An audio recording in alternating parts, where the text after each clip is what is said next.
Hello and welcome to Camp Xbox.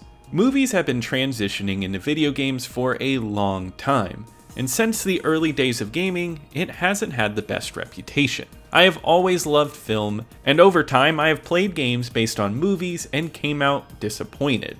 But sometimes there are winners. Video games based on movies often get a bad rap, and sometimes it's well deserved. Yet we get some true gems for every few bad movie games we get. Today, I want to talk about some of the gems that I enjoy. This is a topic we visited before on the channel, so be sure to check out that video after this one. If you think I'm missing one from these lists, be sure to let me know in the comments below. And be sure to subscribe to keep up with the retro Xbox content. All footage was captured from an original Xbox, and I want to thank my YouTube channel members for their support. But let's go ahead and hop into the first game. The first game on today's list is Chronicles of Riddick: Escape from Butcher Bay. I'm technically cheating on this choice since it's based on a film series rather than directly on a movie. It has its own story but is based on the world made in Pitch Black and Chronicles of Riddick. I thought it should still go in here since it's closely tied to the release of the Chronicles of Riddick, which came out in 2004. Just like this game. It was published by Vivendi Universal Games and developed by Starbreeze Studios and Tygon Studios. This game was released on Xbox and PC, but a remastered version was released with its sequel in the following generation. When you play this on Xbox today, you will first notice how great this game looks on this console. I remember playing this back in 2004 and thinking games couldn't look any better than this. Of course, looking at it now, we've had better, but the resolution is crisp in this game, supporting 480p and widescreen. The character models are where it looks best, with Vin Diesel looking just like he does in the movies. This game follows Riddick as he escapes the stronghold prison of Butcher Bay. The environments in the game are well detailed with many nooks and crannies to visit. The shadows are incredible too, since the game is mainly about stealth. Getting into the shadows as Riddick is essential, and the way darkness envelops the prison is well done. It helps support how the prison feels like an endless maze with so much to explore and get lost in. The level design is one of the best game elements, with how often paths and areas cross over each other. The plot is handled well, and it has a nice cinematic feel. The voice cast is stacked here, with actors like Michael Rooker and Ron Perlman appearing, and Vin Diesel reprising his role. Say what you will about Vin Diesel, but he does embody the role of Riddick, and it's brought to life here. The edgy dialogue and one-liners are all here, and it feels like something fit for the big screen. I'm surprised this plot wasn't used because it's such a great story, and I love the confined feeling of Butcher Bay. The tight design and the narrative's gripping nature makes everything cohesive and fun to follow. It never stops having fun with the idea too, with many twists and turns popping up throughout. The combat is handled quite nicely as well, focusing on stealth and plenty of weapons to choose from. The gunplay is well done with a loose feel and a focus on being quick. It's also quite grisly with blood and body parts flying every which way. The melee combat is what's coolest to me. It has a punching and blocking system, and with the first person point of view, it all feels very close and visceral, especially when you use all the blunt and sharp objects at your disposal. It's a great first person stealth experience and never stops being both tense and fun. The plot feels like a great companion to the movies and has cinematic touches. For one, it has excellent graphics and stands out insanely well on the Xbox, and the music is very well done as well. It has an extremely dark mood, but never forgets that it's a slice of sci-fi fun. This is one of the best games on the console for many people out there, and it's completely understandable. Some will even say it's better than the 2004 movie of the same name, and they may be right. And even if you enjoyed that movie, this is a really solid movie tie-in game. Get ready to try Riddick.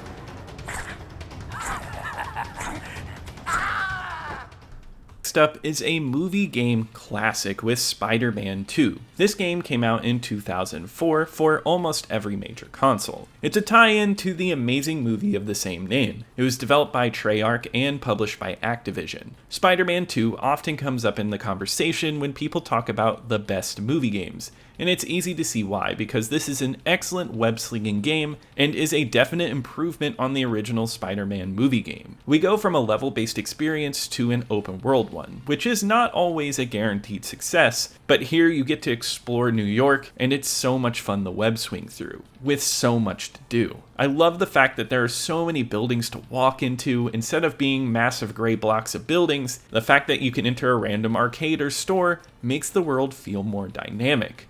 The game follows the same plot beats of the movie, but the story is greatly expanded to add depth to the playtime. I love this because instead of one bad guy, you get a ton of characters from Spider-Man's great character selection from the comics. You get villains like Shocker and Rhino, and fan favorites like the Black Cat. Elements like this help elevate the game from a retelling of the movie to a loving ode to the comics. I love that this game focuses on things that superheroes would do other than taking on supervillains. You do things like getting balloons back for kids, you stop carjackers and muggers as well. All of these events give you plenty of XP, which can be used to upgrade Spider-Man. This game adopts an RPG approach and allows you to gain health, better web swings, and other upgrades for Spider-Man, allowing you to craft a character you like. One of the largest upgrades in the game is the web swinging system. You don't have an infinite web swinging space. Now the webs latch onto buildings and objects in an area. This gives the web swinging a more realistic feel, as you will usually be at an angle since you latch onto buildings beside you. It leads to something with a little more challenge, but it's also just a lot more fun because of it. The flow that you can get from free-flowing between buildings is exhilarating on the original Xbox, along with the wall climbing and the huge jumps that you can do. This Spider-Man feels leagues ahead of its time with how great and dynamic its movements are. The combat feels great too with a simplistic combo system, but it feels ripped right out of the comic with slowed down motion and neat blur effects. The different ways that you can throw down bad guys in this game is highly entertaining. Another nice touch is that this runs on the Xbox at 480p, giving this game a nice clean look. It's not a game changer in terms of graphics on the Xbox, but it does look good. The city is truly what shines with its visuals. It's a huge sprawling city with tons of movements from cars and people. It's an open world that feels lived in, which I love to see. Add on that the voice cast is great with Tobey Maguire, Alfred Molina, and Bruce Campbell showing up. It all has a cinematic feel and an excellent score goes into this game. Spider-Man 2 is a shining example of what to do when taking a great movie and turning it into a video game. If you haven't tried this one before, I highly recommend it.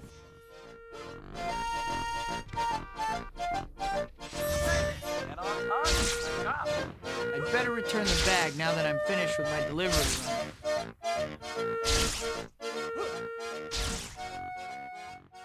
Next, we have The Godfather. This game is based on the incredible Francis Ford Coppola film of the same name. It was developed by Page 44 Studios and published by EA in 2006. This was during a period of time in gaming where classic films were getting game adaptations, and this one was a huge deal. The Godfather is considered one of the greatest films of all time, and to take that and distill it into a game is a huge task. Of course, it doesn't reach the heights of the movie, but it makes a surprisingly entertaining game out of the movie. What's interesting about The Godfather is that you make your own character and you're inserted into the Corleone family as a recruit.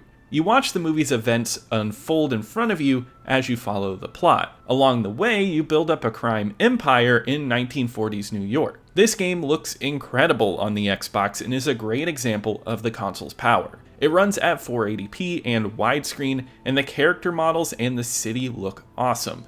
The city truly stands out to me every time I turn this game on because it perfectly captures the mood of old school New York.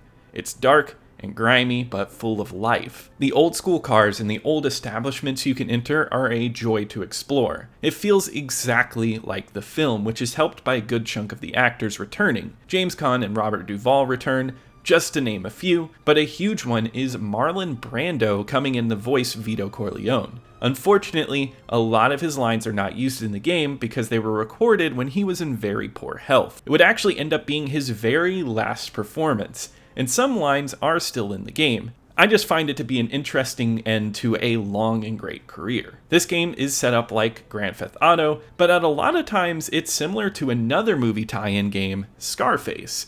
Here you go around the city to various businesses to get protection money.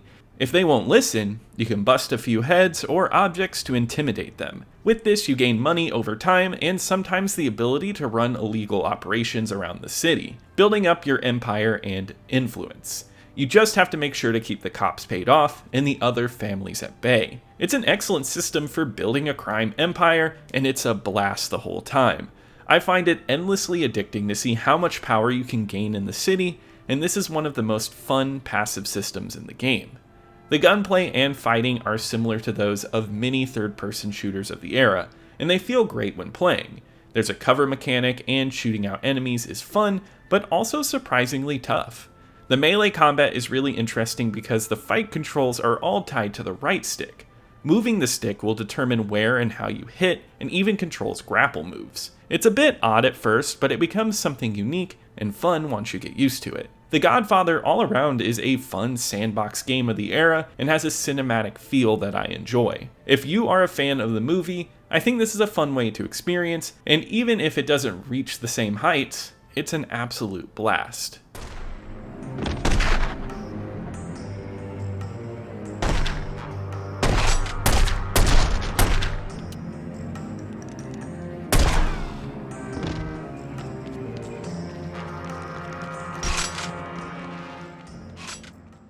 Next is another classic movie that was converted into a video game, From Russia with Love, based on the 1963 James Bond film. This came out in 2005 for most major consoles and was published and developed by EA. I am a huge James Bond fan, and I love that out of the movies they picked from the classic lineup, this one got the chance to make it as a game. Even then, it retains some elements from other Connery Bond movies like Thunderball and Goldfinger to create a loving ode to 1960s James Bond. Here you run through the mini scenes of the movie in old school Russia, taking part in the many great scenes of the movie. If you love old school Bond, this game is a treat because Connery makes a comeback voicing Bond. Honestly, he's not giving the best performance, but it's so entertaining to hear him back at it again. From Russia with Love adopts a third-person shooter style, which is a great choice, so you can see the new Sean Connery model. The game feels like many other shooters of the era, but it plays very well here. The controls are down well, and it's a smooth experience. Something about the gadget use and different weapons makes this game highly addicting. I love running through the story here. The sheer variety of levels is neat.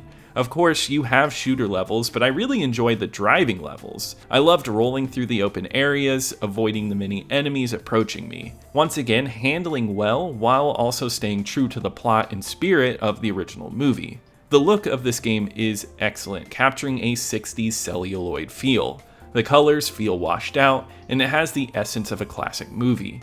The costumes crafted are all on point, and the environments have a ton of detail to them. Many of the levels are set pieces that dynamically flow and change. In one level, you might be exploring rooftops, having to use your grappling hook gadget to swing across ledges. You can also explore hedge mazes, turning every corner and trying not to get attacked by enemies. There's a nice variety of things to do, and tons of locales, capturing the globe-trotting feel that Bond films have. A really fun multiplayer is attached to this one, and feels different from your normal Bond multiplayer fare. It has some fun modes like jetpack battles. There's actually a surprising amount of behind-the-scenes stuff to unlock in this game, and it goes into great detail on how they captured frames and scenes and put them into the game to the best of their ability. This is a goal that I think is reached here. This one got average reviews back in the day, and personally, I think it deserves higher ratings. I don't think the single player is extremely replayable, but it is a great time the whole way through. Bond fans will love the throwback this game gives, and I even think non-Bond fans will have a good time playing a solid third-person shooter.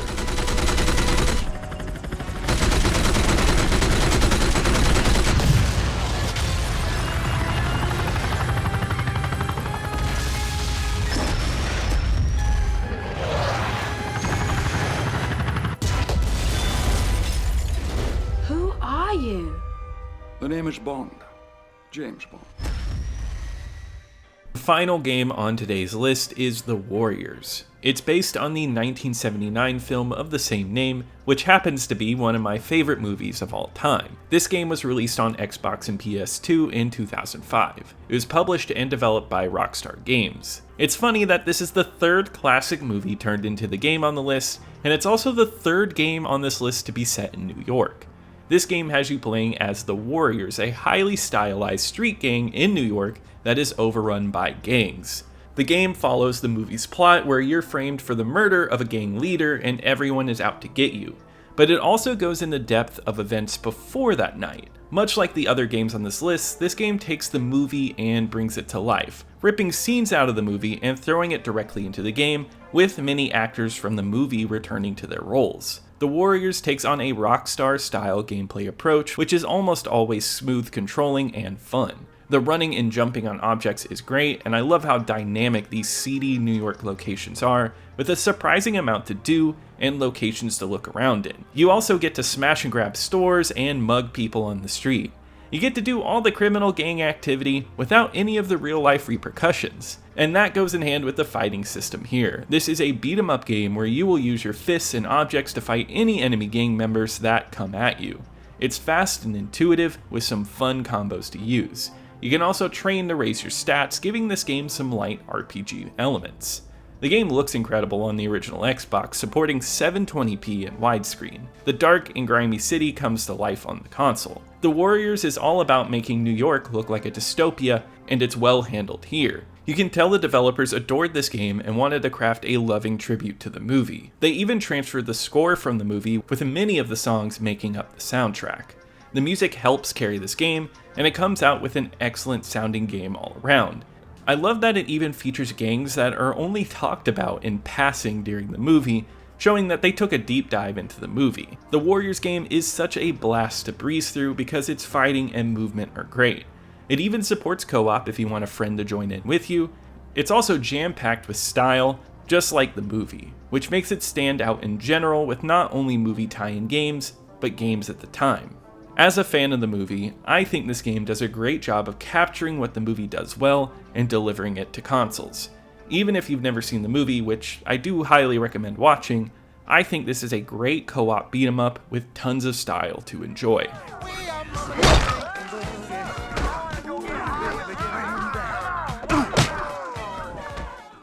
But that does wrap it up for today. Be sure to let me know in the comments below which of these games you loved or hated. I would love to hear from you. Everybody's opinion is important. Be sure to let me know what I should cover next. Subscribe to keep up with the retro Xbox content, as it really helps out my channel. And I want to give a huge shout out to my YouTube channel members. Thank you so much for your support, campers and camp counselors. But I'll see you here next time at Camp Xbox.